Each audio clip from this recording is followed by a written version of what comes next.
Again, I want to thank all of my colleagues who honorably served, and their message is our message.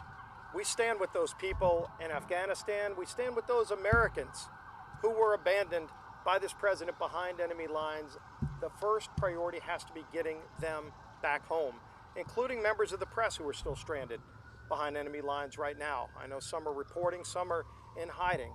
This should have never happened this way. With that, we'd be happy to take some questions. Can you respond to the Taliban saying this morning that they won't allow Afghans to get to the airport? President Biden needs to step up and tell anybody in the world that our top priority is protecting American lives. We're not going to operate by the timeline of some terrorist dictatorship. We're going to operate under the tenet of the United States, which is we will defend our people. He took an oath to uphold and protect and defend the people of the United States, including those that he left behind enemy lines, not based on some arbitrary timeline that he set before he realized the calamity he's created. We need to have the top priority to tell the Taliban that we're going to get all of our people out, regardless of what timeline was initially set. Should U.S. troops be allowed to use offensive force rather than... Every option should be on the table to protect American lives. That's the oath he upheld, he took to uphold. It's time President Biden step up and do that job. Last follow-up, even if it means American troops' lives being at risk. Every option ought to be on the table to protect American lives. He should have never pulled out without getting all Americans out first. He set this timeline. We hadn't had a death in a year and a half. It wasn't like the country was falling apart, but his own intelligence told him the country would fall apart if he withdrew. He initially told the press, he told the country that he didn't have that intelligence. He absolutely had that intelligence because we did too. I don't want any American lives, but President Biden put American lives at risk when he withdrew artificially. American lives are at risk right now. Joe Biden, President Biden, set the date of August 31st. That was supposed to be his deadline. It's now their deadline. It's totally turned the table. And the table was set for it to turn by the president and the actions that we have taken. Yes, sir. As one who flew into Tehran at the height of the hostage crisis, some of us have been there before. Two questions. One, are you aware that there's a view that this is not by accident?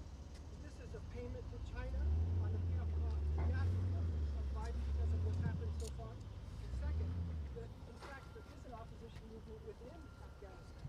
There's been demonstrations. There's a large number of people that have 20 years of freedom and they're not going to tolerate it. Is there any supportive of the Northern Alliance and the civilians that are demonstrating against the Taliban? Yeah, I won't comment on rumors because there are a lot of rumors about what President Biden may or may not have committed to in advance with others over there. But what I do know is that we had control of the country working with the Afghan army who were serving honorably, and if there was going to be a pull out of the country, we should have gotten every American out first. We should have worked to get all of our allies out who were helping save American men and women in uniform, and we should have gotten the military equipment out. And again, the Bagram Air Force Base would have been one prime place to do that. There are others, and he abandoned all of that. So a lot of these questions need to be asked, and ultimately they need to be answered with candor from President Biden, and we've yet to see that. Oh, I would encourage the Afghan people because, look, if you give people a taste of freedom, which we've done, they're not going to give up that freedom. For many Afghans today, they only know freedom for over 20 years. And so to think that the Taliban are going to be able to come in and go back to the barbaric days of the past, I think they're going to recognize there will be a rise and ultimately resistance to their form of government and tyranny. Last question. Yeah. What response? Wait, I'm sorry. We'll get you two right after. On numbers, what exactly are members of Congress hearing from the administration?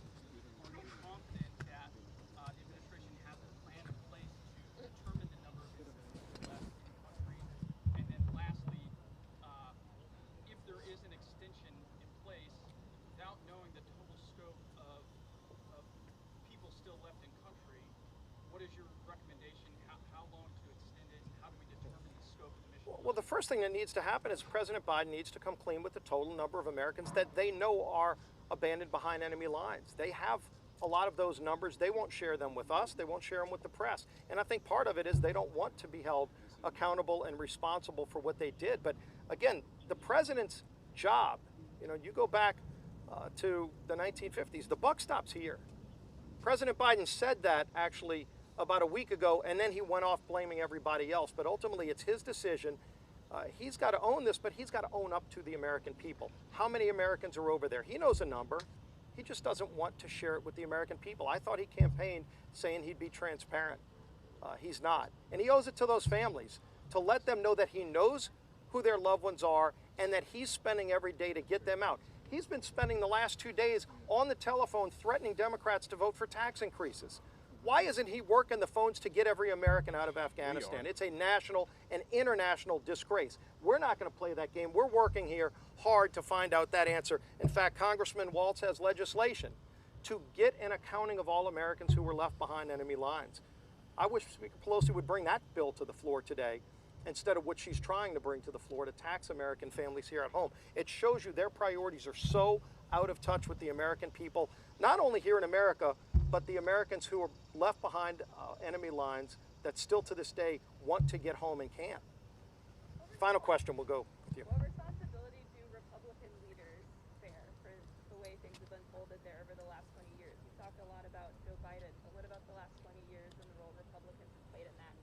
Well, you could even look at last year. You know, President Trump wanted to withdraw American troops. He was very vocal about it, but he also made it very clear with conditions he put in place that he was not going to let the Taliban take control of the country. So every time the Taliban would push, he would push back with overwhelming force. Not with equal force, but with overwhelming force, and ultimately the Taliban pulled back. And he protected American lives every step of the way. We're not seeing this from this president. 3 other presidents before Joe Biden have ultimately dealt with this conflict. It's not been an easy one. But the main objective was, number one, to avenge September 11th and to ensure that we didn't have another terrorist attack on American soil. And you know what? For the last 20 years, thank God we haven't had an attack on American soil. But we're all very concerned about that right now. Because not only do they have our weapons, the terrorists have a country. And we have an open southern border, and they know it. They know they have a pathway in. We've already identified people on the terrorist watch list coming across our southern border. President Biden needs to get all Americans out, but President Biden also needs to get control of our southern border to protect America from another terrorist attack. Fred. You know, go back to the very beginning. President Bush said to the world, if you are a terrorist, we're coming after you. If you house a terrorist, we are coming after you too. That was the mission. That was the mission. Thank you.